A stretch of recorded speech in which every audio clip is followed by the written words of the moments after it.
Hey everyone, welcome to this episode of Mysterious Events. Today we're taking you on an exciting adventure. Anna was really fed up with the boss' antics, so she started struggling like a cat in a bathtub. To everyone's surprise, Anna accidentally opened the fridge, and a body frozen like a popsicle tumbled out, prompting her to scream like she'd just seen a ghost. Meanwhile, the innkeeper had run outside to start his car, and things were in chaos when John and police arrived. Suddenly, the little boy appeared right in front of the car, and the glasses guy rushed to stop it, only to get hit and go flying like a rag doll. And now, all the evidence points to the hotel owner like a spotlight on a bad magician. She was tied up again. Then the boss desperately explained, while the cops stared at the body in the fridge asking, "What the heck is this?" The boss hurriedly insisted he wasn't even the hotel owner. Her name was Lili, and she had just come from Block City with some cash to find work, only to discover the boss was already face down on the table, dead as a doornail.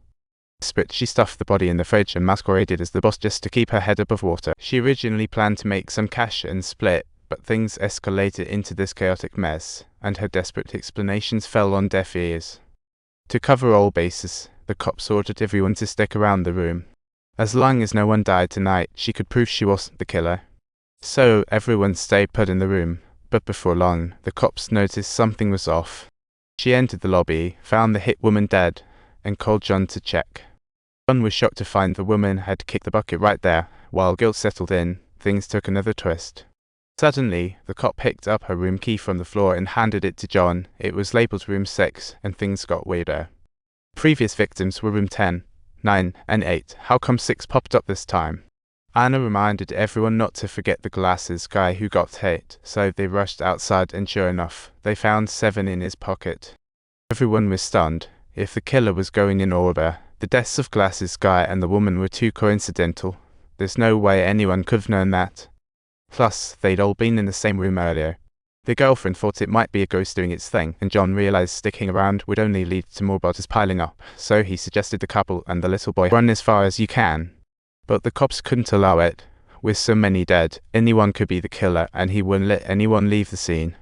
John insisted they could be ruled out, but as they bickered, a loud explosion rocked the place, and the cops rushed in with extinguishers.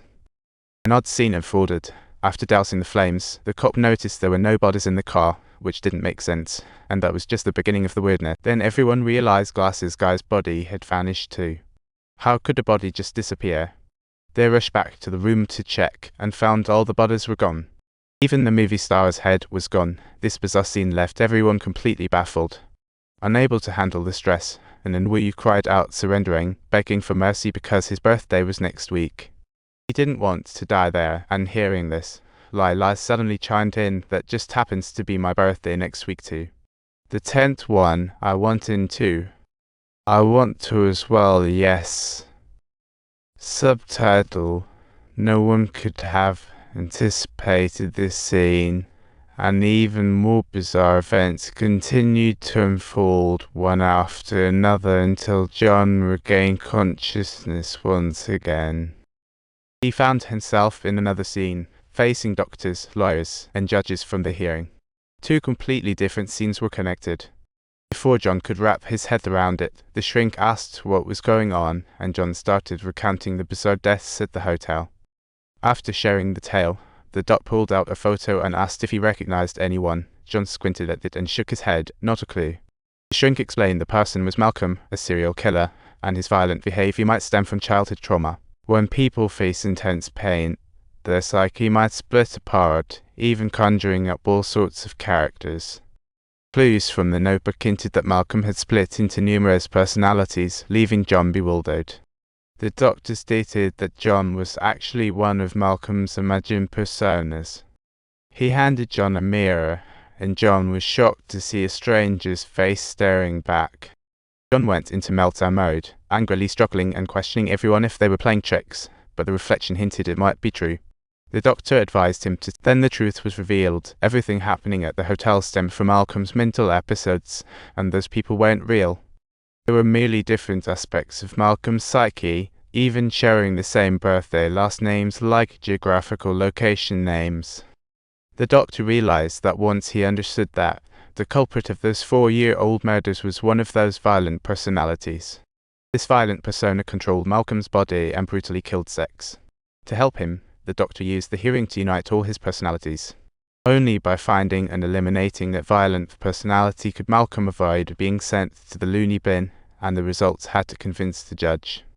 Otherwise, Malcolm will face a wake-up in 19 hours. Here, the Doctor hopes John's persona cooperates. John struggled non-stop, then suddenly back at the motel, felt the rain, unsure of reality. Just as the cops and the hotel owner came in to fix the power, Anna rushed to the cop car to check the radio signals, only to discover the rotor was smashed to bits. In the storage box next to her, Anna stumbled upon something more terrifying. There were not one, but two criminals.